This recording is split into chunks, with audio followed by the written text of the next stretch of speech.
July 22nd, 1934 is a steamy summer night in Chicago. Escaping the sweltering heat, public enemy number one, John Dillinger, spends 2 hours enjoying a gangster picture with his girlfriend and the infamous Lady in Red. Stepping out of the theater, Dillinger unwittingly steps into a deadly trap set by the FBI and East Chicago police.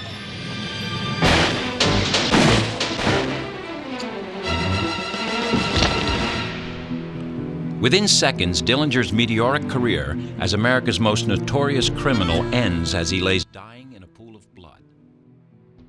A stunned crowd gathers around Dillinger's body and dips handkerchiefs in his blood for a souvenir, soaking up a piece of the legend that John Dillinger had become.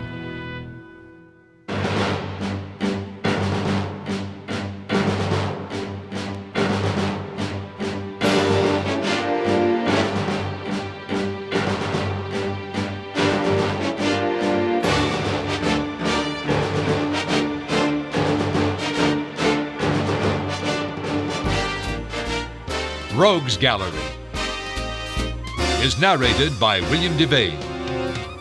This episode, John Dillinger.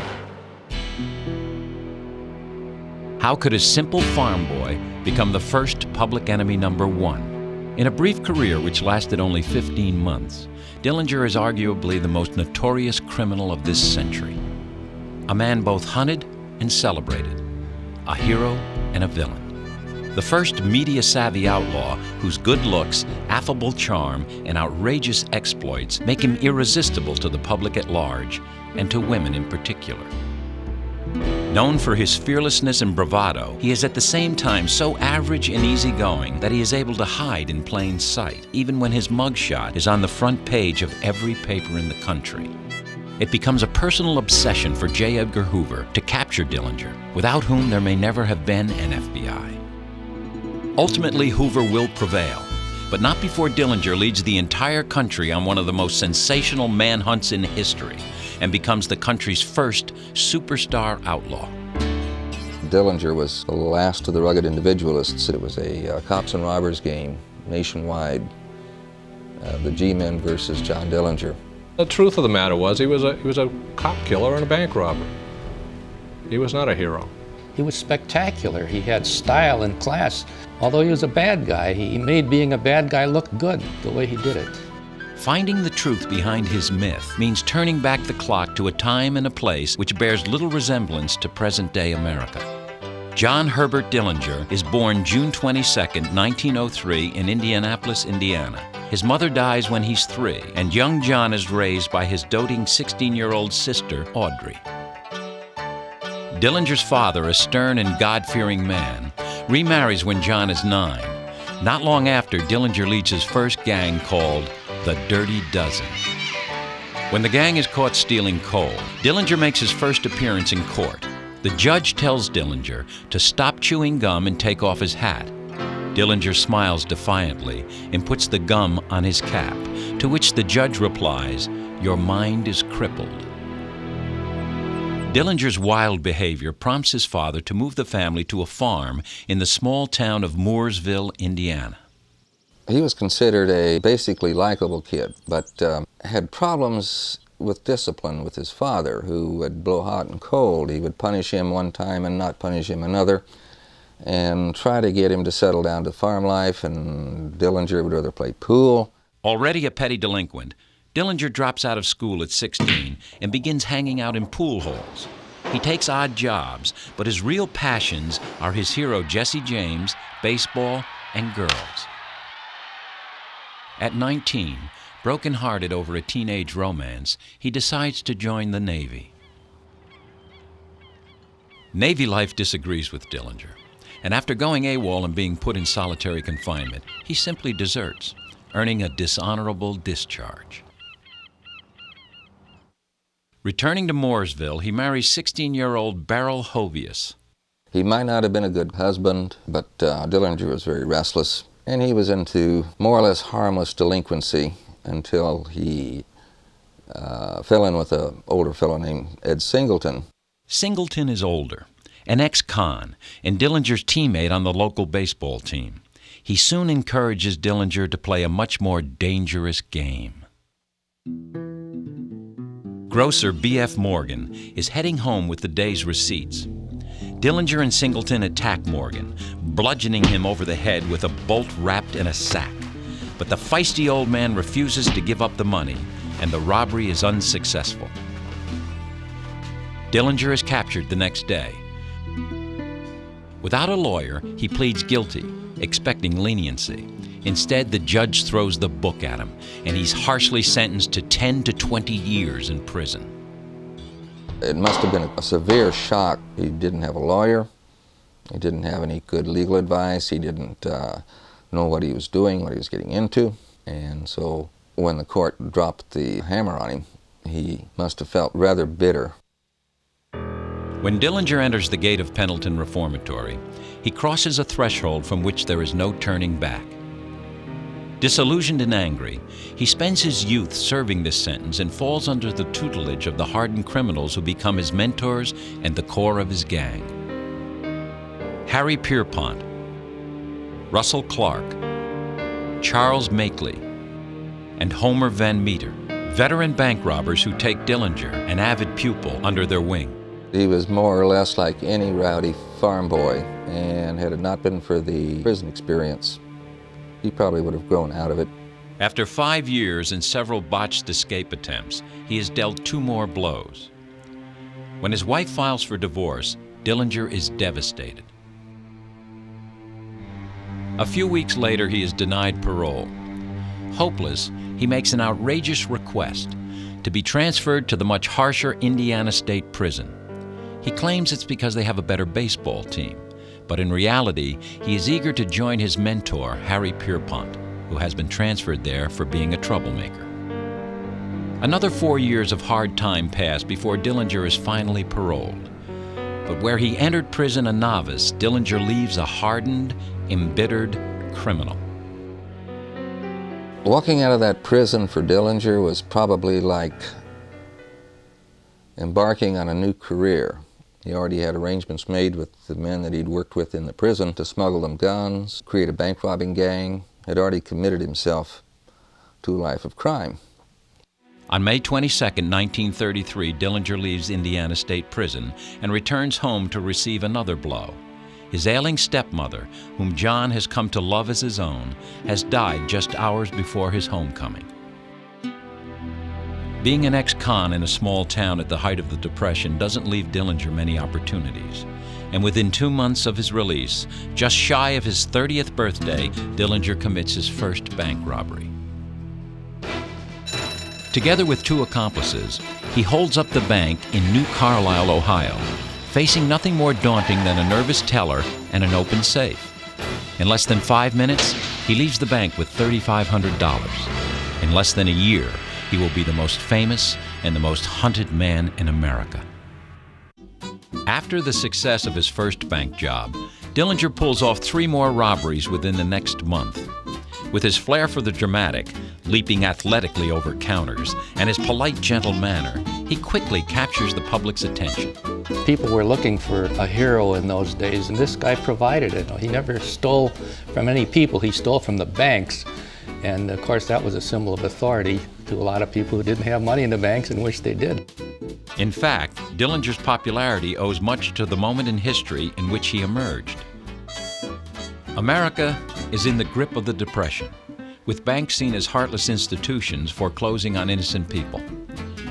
Prohibition has bred massive corruption and eroded public confidence in the law. At a time when the economy was as bad as it was, when people were looking for heroes, John Dillinger was lionized as a romantic individual. He wasn't exactly a folk hero, but he was a folk character. He was somebody whose adventures they could follow, like Robin Hood. He had a reputation for giving money to the needy people, farmers who couldn't pay their mortgages. While known for his generosity, Dillinger is also fiercely loyal. Finally in a position to deliver on the promise he made to his fellow inmates, he tosses a package of guns and ammunition over the prison wall. Pierpont, Hamilton, Makeley, and 7 other men used the guns to pull off a spectacular prison break. But at the same time the gang is on its way out of prison, Dillinger is on his way back in. While waiting for his pals to break out, Dillinger begins dating a young divorcee named Mary Longacre. Despite being a well-publicized wanted man, he brazenly enjoys going out with her in public. He went to the World's Fair in Chicago. Thousands and thousands of people milling around at the fairground, and here's a wanted criminal not only milling around with them, but he went up to a police officer and asked, may I take your picture? And the cop posed for him while he photographed the guy. He seemed to like living on the edge of danger that way. But on September 25, 1933, the fun and games come to an end when police snared Dillinger at Mary's apartment. Dillinger's fugitive pals find him awaiting trial in a small jail in Lima, Ohio. I stick to my friends, and my friends stick to me, he says. And so they do, returning the favor by breaking him out of the small jail and killing Sheriff Jesse Sarber in the process. It is Dillinger's first exposure to murder and the violent nature that he does not share with his partners. He was by no means a psychopath. He avoided hurting people. I would say he was crooked but not twisted. But for now, the core of what will soon become famous as the Dillinger Gang is reunited. In reality, the gang is very democratic, and it's Pierpont, if anyone, who acts more as the leader, not the rookie Dillinger. It's the police who branded the Dillinger Gang in a deliberate attempt to create friction among Dillinger and Pierpont. It doesn't work. For now, the gang is unstoppable. They just need one thing: guns. 2 days after the jailbreak, the Dillinger Gang makes history, not by robbing banks, but police stations in Auburn and Peru, Indiana. They come away with submachine guns, rifles, pistols, bulletproof vests, and enough ammunition for a small army. Now outgunning most of the cops, they begin a mad crime spree across the entire Midwest. With the motor car and the absence of coordinated law enforcement, it was possible to have a pretty effective life of crime in one state and skip across the line to another and get away with it. But that also demonstrated the ineffectiveness of localized law enforcement. John Dillinger really did help the FBI become well established in law enforcement. The FBI was at that point only about 9 years old and still fairly new in terms of law enforcement. We were more investigators and were not very much involved in apprehending armed and dangerous fugitives. In 1933, the Bureau has less than 600 agents, not yet licensed to carry guns. But Bureau head J. Edgar Hoover is determined to prove his force of G-men. At the time that John Dillinger was robbing banks, it was not a federal crime. It became a federal crime in the mid-1930s, due in part to John Dillinger and his cohorts robbing banks and crossing state lines. Hoover saw these armed robbers as his ticket to getting laws passed that were, in fact, extremely progressive. Frustrated by his inability to fight organized crime, Hoover seizes the opportunity to nail a notorious desperado like Dillinger. He launches a highly publicized campaign designed to keep Dillinger and the FBI in the news. By publicizing the exploits of Dillinger, the FBI was able to persuade Congress of the need for federal anti-crime laws. So Dillinger happened to come along at just exactly the right moment. And it was like the G-men were born overnight as a result of Dillinger. The FBI couldn't catch him. They couldn't keep up with the guy. Here's one little guy getting away with all of this stuff and thumbing his nose at the U.S. government and doing it with style. Before Dillinger robbed a bank, he checked it out, just like going for a job interview. As the police are getting more sophisticated, so too is Dillinger, who develops a highly professional method. Weeks prior to the robbery, two of the gang visit the bank to survey the interior, noting the location of the safes and who opens them. At the same time, the escape route is driven several times. Gas cans are hidden by the side of the road, as are cans of nails. And then when he was making his getaway, if the cops were chasing him, he'd throw these nails out the window of the car and so the police would get flat tires. It was a good story. Whatever he did made good copy for the news. The newspapers had a real dilemma dealing with Dillinger. Just the term daring daylight bank robbery betrayed a certain respect for somebody who could get away with what Dillinger was getting away with. Dillinger sold newspapers. His long name alone looked great in the headline all the way across page one. Dillinger did this, Dillinger robs bank, Dillinger escapes jail. He was good press, as we would say today. As a reporter, you'd be sitting down writing a true adventure story when you're just writing what he did yesterday. On October 23rd, the Dillinger gang is at it again, robbing $20,000 in Greencastle, Indiana. With this latest robbery, the entire state of Indiana is now in an uproar. State police go on 24-hour duty, and over 600 National Guardsmen are deputized. In the midst of all this panic, Dillinger falls in love. Her name is Evelyn Frechette. Known as Billy, she is an attractive 26-year-old who impresses Dillinger with both her refined demeanor and passionate lovemaking. Falling in love with John was something that took care of itself, she later writes. I always figured that what he did was one thing and what he was another. I was in love with what he was. Billy becomes his constant companion in a fast-paced, dangerous life of crime, and occasionally his able accomplice. When Dillinger is ambushed during a doctor's visit, it is Billy who drives their car at 85 miles an hour through the city, leaving the police in the dust. The car is later found with 52 bullet holes in it, but after losing the police, the pair merrily continue on to a party. But Dillinger's party is destined to be a short one. He is living fast and furious, driven by an awareness that he has passed a point of no return. With just 9 months left to live, Dillinger will transform from a swaggering bank robber into a hunted animal. In the winter of 1933, things get a little too hot in Chicago, so Dillinger and gang take a few weeks vacation in Daytona Beach, Florida, renting a 17-room beach house and enjoying the fruits of their labor. Their cover is almost blown when the gang deliriously fire their machine guns at the moon to celebrate New Year's Eve. For many of them, it would be their last. Returning to the Midwest, Dillinger is now wanted in 3 states, but fame only makes him more cocky and outrageous. If an alarm went off, this would not concern him. Even when they robbed the bank in Racine, Wisconsin, there was 30 to 45-minute lapse between the time the alarm went off and they finally made their exit. But sometimes Dillinger waits too long and is forced to escape using hostages as human shields. When hostages were taken, it was always a polite relationship with them, never real fear that they had. He hadn't killed many people. Only William Patrick O'Malley of the Chicago Police Force was ever killed by Dillinger. As Dillinger tries to make his escape from a robbery of the First National Bank in East Chicago, he encounters tough, dedicated Officer O'Malley, who steadfastly refuses to back down. As rounds ricochet off his bulletproof vest, Dillinger shouts, "You asked for it," and fires his Tommy gun at O'Malley's legs to disable him. But as O'Malley falls, he is struck in the heart and dies instantly. Intentional or not, Dillinger is now a killer.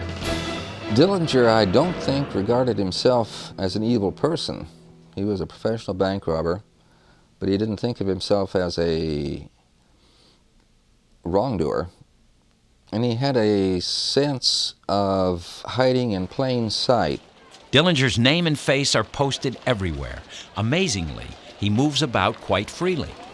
He seemed fearless. You'd never expect the man at the next table over at the nightclub to be public enemy number 1. And even if he looked like public enemy number 1, obviously it couldn't be because he would be in hiding someplace. Well, that wasn't the case. He and a girlfriend would be the first people out on the dance floor dancing. Newspapers would pick up pictures and they had wanted posters. But Dillinger's face was not that familiar to the average individual. And he could walk around because he didn't look like a criminal. And he usually walked away from any suspicion. It is still possible for somebody to be walking the streets in a city like Chicago with 3 or 4 million people, basically have total freedom unless they do something wrong where they get caught. But it's still a very difficult task. It's just a different set of rules almost today. He and Art O'Leary, his lawyer's contact man, are sitting on a bench one night, and the policeman comes up and tells them to move along. And instead of panicking or anything else, Dillinger just thanks the officer for the information, and they get up and leave. Despite his ability to disappear in the crowd, following the O'Malley killing, Dillinger and the gang decide to lay low in Tucson, Arizona. It is here in the desert that Dillinger's luck dries up. Makeley and Clark are staying at a hotel which catches fire and arouse suspicions when they tip firemen $50 to rescue their bags, which are filled with weapons and loot. The gang is quickly taken into custody.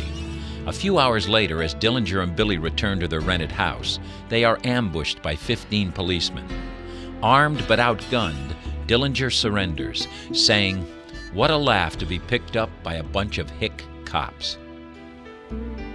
The capture of the Dillinger gang in Tucson was considered a national event, and the fact that these local officers captured the whole gang without firing a shot was considered quite a coup, quite an achievement. And Dillinger became even more famous as all these different states started competing for his extradition. 3 Midwestern states battle for Dillinger, who hopes to be sent to Wisconsin, which has no capital punishment.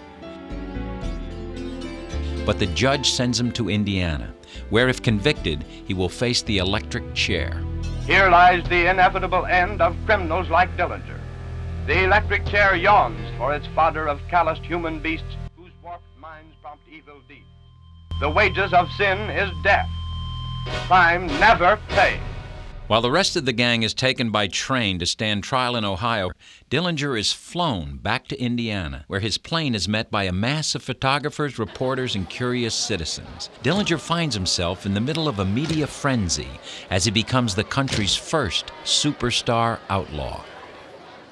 It was quite a carnival, and he was already a celebrity by then. Everybody wanted to look at Dillinger, and it looked like his career was over. He is taken to the escape-proof Lake County Jail in Crown Point, Indiana, where his proud jailer, Sheriff Lillian Holly, and the man assigned to prosecute him, Robert Estill, pose happily for the cameras. The pictures of the group smiling with their arms around each other cause a tremendous uproar and ultimately cost Estill his career. When J. Edgar Hoover sees the photos, he is livid. Despite the fact that Dillinger has engaged high-priced, flamboyant attorney Louis Paquette to defend him, and Sheriff Holly has instituted round-the-clock vigilance, there is still a fear that Dillinger will escape. Crown Point officials refuse to appear weak or inept, and Paquette is able to block Dillinger's transfer to the more secure Michigan State Prison. As a result, Dillinger makes the most amazing prison break in crime history. On Saturday morning, March 3rd, 1934, Dillinger thrusts a wooden gun into the back of a prison guard. Armed only with the hand-carved wooden pistol and audacious nerve, he manages to systematically disarm the entire prison staff, including the warden, and herd them into a jail cell. Apologizing to the warden, Dillinger passes a hat among his former jailers, politely urging them to donate generously to his escape. With a collection of $15, Dillinger and a fellow inmate grab a couple of machine guns and stroll out of the jail and into the prison garage, where he commandeers the fastest car, Sheriff Holly's Ford V8. He takes Deputy Ernest Blunk and mechanic Edwin Sager as hostages and comments to his passengers, "I wish I wasn't in such a hurry. I'd like to stop at the bank." After being left on a dirt road, hostage Sager becomes an instant celebrity. How was Dillinger's mood during the ride in the car? Well, he was very happy. He was singing part of the time. What, did you remember any of the songs that he sang? Get along, little doggy, get along, and the last roundup. That's so. Dillinger's escape is unquestionably an astonishing feat. But while the full truth of the escape may never be known, it is known that Dillinger had help. Deputy Blunk and mechanic Sager had been paid off, and the wooden gun probably supplied by Chicago underworld connections. The story on the wooden gun was this. Everybody thought at the time that Dillinger had made it in his cell, that he had carved this out of a chunk of wood and had put some shoe polish on it. And the true story, according to Art O'Leary, was that he himself slipped the wooden gun in, not to Dillinger, but to the next cellmate, Herbert Youngblood. and that Youngblood in turn gave it to Dillinger the morning of the breakout. Dillinger's escape is flawless, except for one oversight. He drives Sheriff Holley's car from Indiana to Illinois, thus violating the Federal Dyer Act.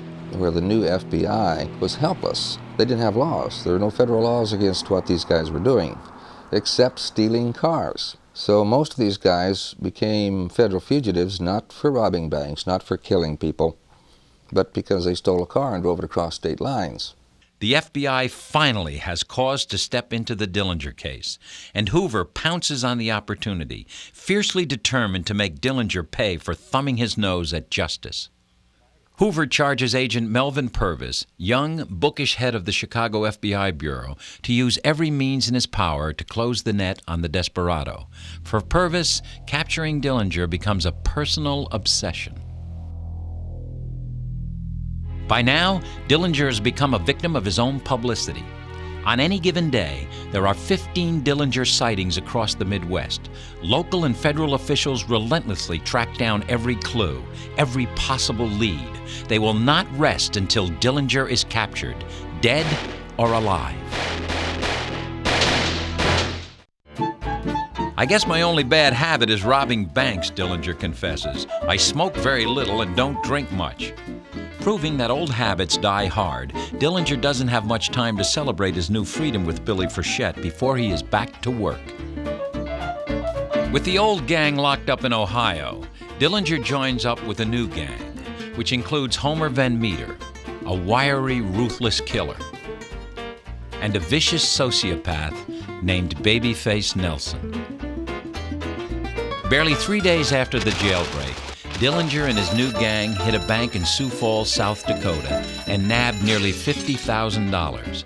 A week later, they strike again in Mason City, Iowa, netting $52,000 in cash. The new Dillinger gang, as they are called, have quickly established themselves with two of the biggest scores of Dillinger's career. You get different figures on how much Dillinger stole. 200,000, 300,000. Multiply that for inflation purposes, and that turns out to be millions of dollars. But that's split up among a number of gang members and the support group that helped these people. Supplied them cars, supplied them medical treatment, gouged them. They had to constantly pay people off with large amounts of money. While Dillinger and his new gang are terrorizing the Midwest with their increasingly ambitious bank jobs, the old gang are on trial in Lima, Ohio. The whole city is practically under martial law, expecting Dillinger to arrive and free his cronies.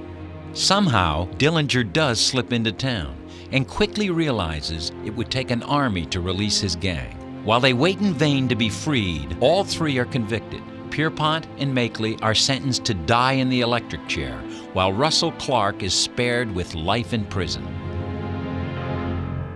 Dillinger and Billy flee to St. Paul, where on March 30th, the police net around them closes in, and officers surround their apartment. Amazingly, they escape, but Dillinger is wounded in the leg in the ensuing gun battle.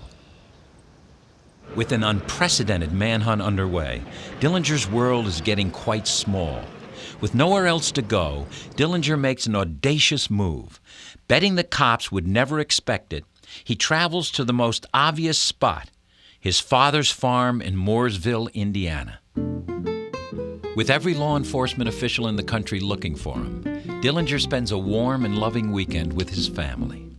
He introduces Billy as his bride and poses for pictures with the wooden pistol he used in his escape. His sister bakes his favorite coconut cream pie, and his father is overjoyed to see him. After Dillinger is safely gone, his father talks to the newsreel cameras. Don't think he's done near as much as they claim he has, but I think he'd, if he's given the chance, would go straight. And as far as the family reunion you claimed we had, we just happened to have a Sunday dinner, and no preparations made only for the dinner, but we didn't know that John was coming. John just happened to drop in on us. Leaving home for the last time, Dillinger heads straight into a trap at a roadhouse where he stops to meet an old friend, now turned informer.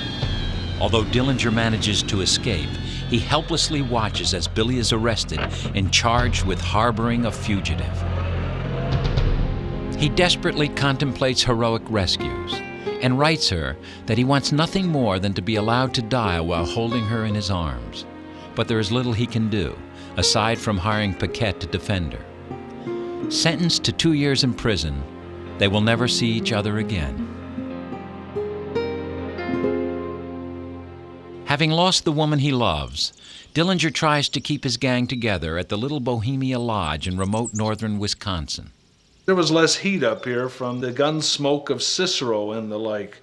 They came up here just to relax and pull the gang together and try as a unit again. The owner, Emil Winnetka, grows suspicious of this large party during the off-season. Emil Winnetka Jr. was playing baseball with Babyface Nelson, and he was so mean, little Emil, who was 8 years old at the time, started to cry because Babyface Nelson threw it so hard.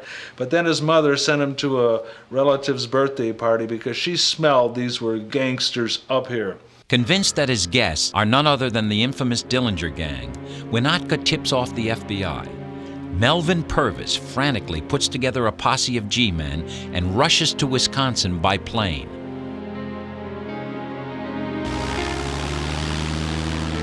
Fighting harsh winter conditions and lacking any knowledge of the geography, Purvis stations his men and mounts a hasty and ill-prepared attack. But as they are getting into position, 3 civilians exit the lodge and innocently get into their car. Jittery and apprehensive, Purvis shouts for the car to halt. The windows were rolled up, they couldn't hear. All of a sudden the FBI opens up on the 3 people in the car. Dillinger, meanwhile, hears this. The gang has been calmly playing cards, but quickly spring into action. Running upstairs, they discover that the rear of the lodge is unguarded and jump out the window, fleeing into the night. The gang splits up. Dillinger, Van Meter, and Hamilton stick together, while Babyface Nelson encounters a car full of FBI agents. And Babyface Nelson sees the headlights. He panics. He grabs a Thompson submachine gun and fires into the car, killing FBI agent W. Carter Baum. Meanwhile, the FBI does not know Dillinger has left, and they fire all night. The bullets keep hitting this place. Tear gas is wafting through the building. Only on about 7:30, when we're getting good daylight here in the North Woods, do they realize, and by this time Dillinger's had a good 8-hour jump. The Little Bohemia thing was a great black eye for the FBI. Lost a G-man in the process. The G-men also managed to shoot up 3 innocent people, killing one of them. So it was a general screw-up on everybody's part, except Dillinger, who managed to skin out of there. Certain that they had finally caught Dillinger, Hoover happily notifies the press to keep space available for banner headlines. Instead, the allotted space is filled with stories of the Bureau's blunders and incompetence, and even calls for Hoover's resignation. Despite their primitive efforts at spin control, Dillinger's the one who comes out on top. The press had a field day with this. It seemed to confirm the incompetence of the FBI. Newsreels reporting the fiasco reinforced Dillinger's image as a Depression-era Robin Hood. And the next day, it was Saturday, I found out it was Dillinger. I thought it was from the paper, you know. While he was here these 2 days, he had a lot of fun. He's a good card player, and he was a very congenial fellow. He treated both of us very nice. And he said to me, "Don't be afraid, Mother, and you won't get cold because I'll put this blanket around you." So far, Dillinger has had a charmed life, but it won't be long now. The orders are shoot to kill.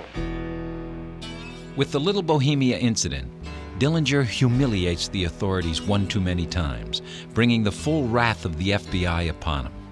The mandate now, kill Dillinger. It is now impossible for him to find refuge. And it wasn't until the FBI started tightening the noose on his support group did they start closing in on Dillinger, and his life became more and more desperate. Having to live in the back of a panel truck, having to camp out places, having to hide. The last few weeks of his career were pretty desperate. The The rest of John Dillinger's short life becomes a blur of hiding places. Sick with pneumonia, he and Van Meter roam the countryside in a panel truck, trying to stay one step ahead of the law. There doesn't seem to be any way out for Dillinger, except for one desperate chance. Although he and Van Meter desperately wander the countryside living like hunted animals, Dillinger still dreams of living a normal life, marrying his sweetheart Billy, taking care of his dad, and going to the ball game every day. But they are pipe dreams. John Dillinger will never be allowed to live a normal life. But what if he could truly change his identity? At the end of May, Dillinger undergoes painful plastic surgery and alters his fingerprints with acid. He nearly dies from the anesthetic. The surgery is less than perfect, but does alter some of his more prominent features. With dyed hair and a mustache, Dillinger appears in public again. He hasn't pulled any bank jobs in nearly 2 months, and rumors are he's left the country. In fact, he's taken up residence in Chicago at a brothel run by an old acquaintance, Anna Sage. Through Anna, Dillinger meets Polly Hamilton, who becomes his new sweetheart. On June 22, 1934, Dillinger celebrates his 31st birthday. He receives a backhanded present from J. Edgar Hoover when he's officially named the country's first public enemy #1. Dillinger celebrates by taking Polly dancing at a swanky Chicago club. The fact that he was #1 didn't bother him, but another comment that Hoover made did, and that was that the youth of the country were idolizing him. Dillinger was very upset over that comment. Disturbed by the thought of kids romanticizing his lifestyle, Dillinger composes and plans to publish a letter addressed to the youth of the country in which he explains the harsh realities of being an outlaw. He said, you're never really at peace, never really at ease. You never can be sure that you're going to have a full night's sleep or whether someone's going to stick a gun in your ribs. Who will turn you in? Who are your friends? Do you really have any friends? He says, if I could do it over again, I would not follow the life of crime that I have. Although I would advise you to change your decisions and choices while you still can. Unfortunately, and in this sense, he probably forecast his own death. He says, the end for me will probably be that I'll end up being shot to death in some alley someplace. Anna Sage, facing deportation to her native Romania, sees an opportunity in Dillinger and decides to turn him in. She turns to a former boyfriend, a corrupt East Chicago police sergeant named Martin Zarkovich. Zarkovich and Anna Sage had a relationship going way back into the early 20s. In fact, his divorce was prompted by his relationship with Anna Sage, who was a madam. He was essentially her pimp. When I learned he was Dillinger, I knew he had been killing without mercy. So I went to a policeman I knew, and he arranged a conference with the government agents. Zarkovich orchestrates a meeting with Melvin Purvis. Still desperate to redeem himself after the fiasco at Little Bohemia, Purvis strikes a deal. Anna will lead Dillinger into a trap, and Purvis promises to intervene in her deportation hearing. He also allows Zarkovich to participate in the trap, ostensibly to avenge the death of fellow officer O'Malley. But in truth, Zarkovich's motives are much darker. More likely he was after him to silence him. It was almost a mob hit, because if Dillinger found out that Zarkovich and Anna Sage were the people who betrayed him, he would have exposed the political corruption that was in East Chicago. Zarkovich was charged on the scene with, shall we say, making sure that Dillinger was killed, or it was certainly speculated that his presence on that scene was to verify this. Dillinger was not to be taken alive. It's blazingly hot in Chicago on Sunday, July 22, 1934. Anna Sage tips Purvis that Dillinger has invited Polly and her to a movie that night at the air-conditioned Biograph Theater. The trap is set. To ensure that no mistake is made, she will wear a bright orange skirt. But much to her annoyance, for the rest of her life, Anna Sage will be known as the Lady in Red, betrayer of John Dillinger. Dillinger, A huge fan of gangster movies, enjoys the fictitious exploits of Clark Gable in Manhattan melodrama, completely oblivious to the real-life death trap awaiting him outside the theater. For Purvis and the 20 agents surrounding the Biograph, it is a nerve-wracking 2-hour wait. I've often thought that the term apprehension is an interesting term because we use that term a lot in the FBI when you apprehend somebody and you report the apprehension of an individual. And there is that use of the term apprehension. But there's also the other use of the word apprehension, and that's concern. What's going to happen? It's the unknown. There's a dangerous felon, armed and dangerous individual inside this theater. Are we going to be able to make the arrest with nobody getting hurt? Unfortunately for John Dillinger, it ended a little bit differently.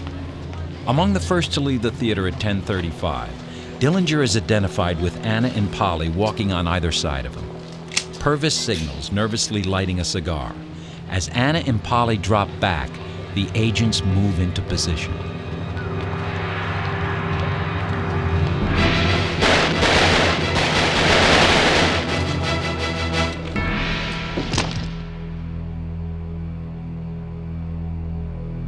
Two shots strike Dillinger. The fatal bullet enters the back of his neck and exits under his right eye. Two innocent women are hit by ricochets as Dillinger stumbles forward. He falls in the alley and dies in a pool of blood, his gun still in his pocket. The scene instantly becomes a spectacle. Officials morbidly pose with Dillinger's lifeless corpse as spectators dip handkerchiefs in his still warm blood. The FBI claims that Dillinger has resisted arrest, but evidence shows the incident is more of an execution. Hoover told his men, don't shoot unless he draws and fires at you first.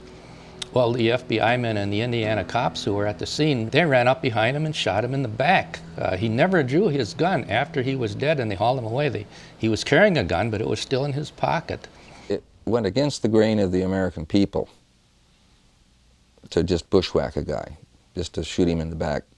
A lot of newspapers received angry letters complaining that this was not the way to take down even a man of Dillinger's notoriety. The FBI receives nearly as much criticism as praise. There are even calls for Hoover's resignation in the wake of the shooting. But Hoover, elated, makes a morbid trophy of Dillinger's personal items outside his office, pointing out that Dillinger had only $7.70 on him when he was killed. The fact is, he left the house by Anna Sage's admission carrying somewhere $6,000, $7,000, $8,000. But one of these Chicago cops said that he saw Zarkovich go through Dillinger's pocket, and the $7.70 was supposed to indicate that crime doesn't pay, but it didn't pay because the Chicago police stole his money. The scenes after Dillinger's death are even more macabre. His corpse is put on public display, and thousands pass through to look at a legend up close. So many death masks are made that the skin on his face begins to wear away.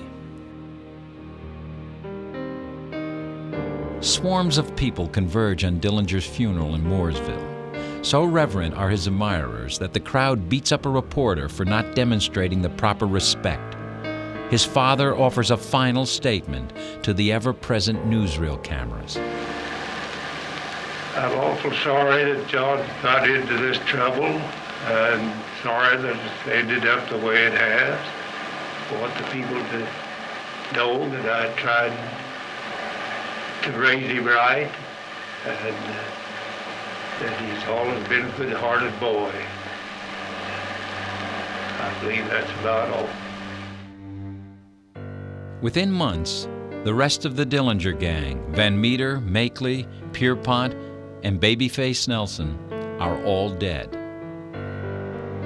Anna Sage becomes a center of controversy when, despite the promises made to her, she is still deported to her native Romania. Melvin Purvis, lionized by the press for taking down Dillinger, becomes the most famous G-man in America. But there's only room for one famous G-man.